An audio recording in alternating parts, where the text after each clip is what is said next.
চলে আসলাম আবার আরো একটি নতুন ভিডিও নিয়ে। এতক্ষণে টাইটেল এন্ড থাম্বনেল থেকে হয়তো আপনারা বুঝিয়ে গেছেন আজকের ভিডিওটি কোথায় হতে চলেছে। হ্যাঁ গাইস, আমরা চলে আসছি ঢাকা মিরপুর 1-এ অবস্থিত বেড়িবাঁধের তামান্না পার্ক। জানাবো আপনাদেরকে এখানে আসলে আপনাদের কত টাকা খরচ হবে, কি কি রাইডে উঠতে পারবেন এন্ড কোন রাইডে উঠলে আপনাদের কত টাকা খরচ হবে। পুরো ভিডিওটা দেখার অনুরোধ রইল। আর হ্যাঁ, এই পার্কের এক্সাক্ট লোকেশন কিন্তু আমাদের ভিডিও ডেসক্রিপশন বক্সে দেওয়া থাকবে এন্ড এদের অফিসিয়াল ওয়েবসাইটেও কিন্তু আমাদের ভিডিও ডেসক্রিপশন বক্সে দেওয়া থাকবে, তোমরা চাইলে সেখান থেকে দেখে নিতে পারো। গাইস, বাইরের ভিউটা কিন্তু অসাধারণ। দেখো এই দিকে কি সুন্দর একটা নদী রয়েছে, অনেক সুন্দর।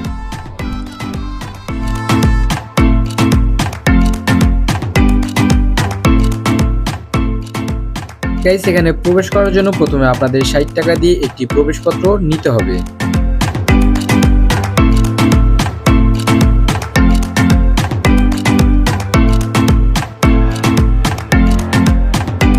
গাইস, আমরা অনেক সকালে চলে আসছি, এখনো রাইড গুলো চালু হয় না, যার জন্য আমরা উঠতে পারতেছি না, যার জন্য আমাদের এখন একটু অপেক্ষা করা লাগবে।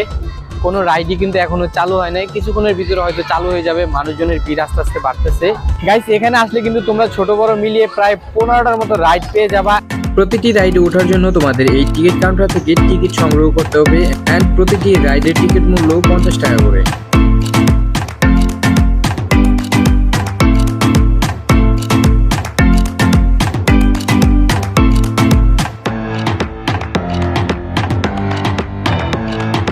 এখানকার মেইন আকর্ষণীয় হচ্ছে এখানকার swimming pool and water pool.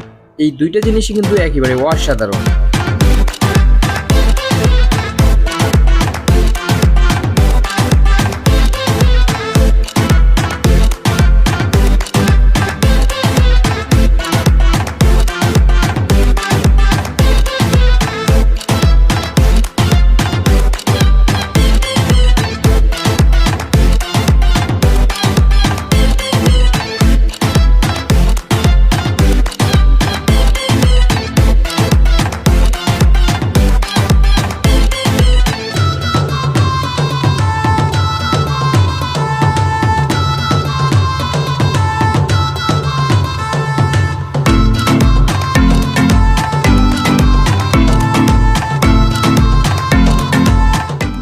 Guys, অনেকক্ষণ ঘোরাঘুরি করে অনেক বেশি টায়ার্ড হয়ে গেছি, যার জন্য এখানে একটু আসলাম। এখানে একটু বসে রেস্ট নিতেছি। এটা কিন্তু জায়গাটা অনেক সুন্দর, এখানে কিন্তু বসে রেস্ট নেওয়ার মতো একটা জায়গা, যার জন্য এটা বানিয়েছি। ডিজাইন কিন্তু অনেক সুন্দর, আবার পাখাও আছে উপরে, অনেক ভালো লাগতেছে। তো গাইস, অলমোস্ট সবকিছু ঘোরাফেরা শেষ, শুধুমাত্র সুইমিংটা বাদে, কারণ আমরা এক্সট্রা কোনো জামা কাপড় নিয়ে আসি নাই, যার জন্য সুইমিং করতে পারি নাই, শুধুমাত্র এমনিতে রাইডগুলোতে উঠছি। তো গাইস, এই ছিল আজকের ভিডিও। এখন আমরা বেরিয়ে গেছি, এখন পার্কের থেকে বেরিয়ে একবার সোজা বাসায় চলে যাব। আর এই ভিডিওটা কিন্তু গাইস এই পর্যন্ত কি সমাপ্ত। ভালো লাগলে লাইক কমেন্ট শেয়ার করবা আর আমাদের পাশে থাকবা, সাপোর্ট করার জন্য অনুরোধ রইল।